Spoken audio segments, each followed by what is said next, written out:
मौनव्याख्या प्रकटितपरब्रह्मतत्त्वयुवानं वर्षिष्ठान्ते वसदृशिगणैरावृतं ब्रह्मनिष्ठैः आचार्येन्द्रं करकलितचिन्मुद्रमानन्दमूर्तिं स्वात्मा रामं मुदितवदनं दक्षिणामूर्तिमीडे। विश्वं दर्पणदृश्यमाननगरी तुल्यं निजान्तर्गतं पश्यन्नात्मनि मायया बहिरिवोद्भूतं यथा निद्रया।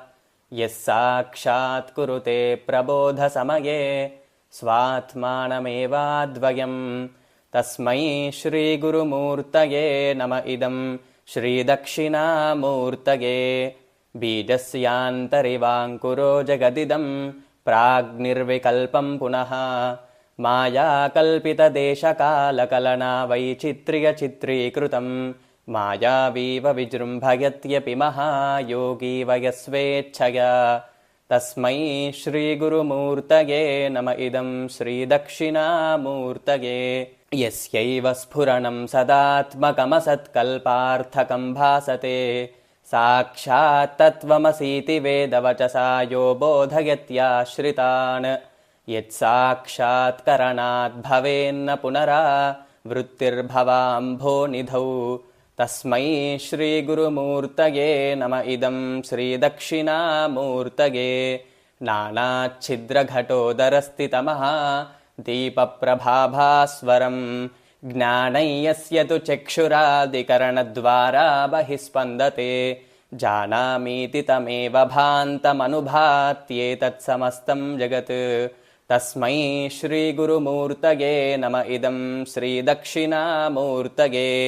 देहं प्राणमपीन्द्रियाण्यपि चलां बुद्धिं च शून्यं विदुः स्त्रीबालान्धजडोपमास्त्वहमिति भ्रान्ता भृशं वादिनः।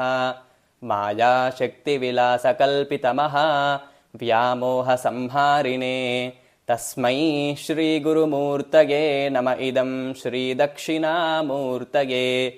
राहुग्रस्तदिवाकरेन्दुसदृशो मायासमाच्छादनात् सन्मात्रः करणोपसंहरणतो यो भूत्सुषुप्तः पुमान् प्रागस्वाप्समिति प्रबोधसमये यः प्रत्यभिज्ञायते तस्मै श्रीगुरुमूर्तये नम इदं श्रीदक्षिणामूर्तये।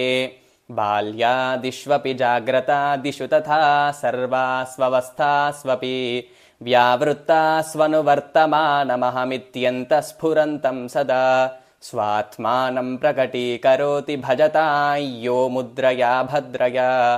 तस्मै श्रीगुरुमूर्तये नम इदं श्रीदक्षिणामूर्तये।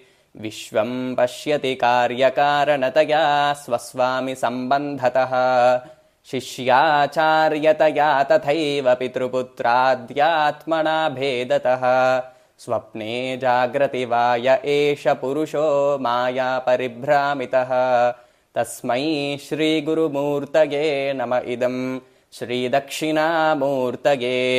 भूरम्भांस्यनलो निलोऽम्भरमहर्नाथो हिमांशुः पुमान् इत्याभाति चराचरात्मकमिदं यस्यैव मूर्त्यष्टकं नान्यत् किञ्चन विद्यते विमृशतां यस्मात् परस्माद् विभोः।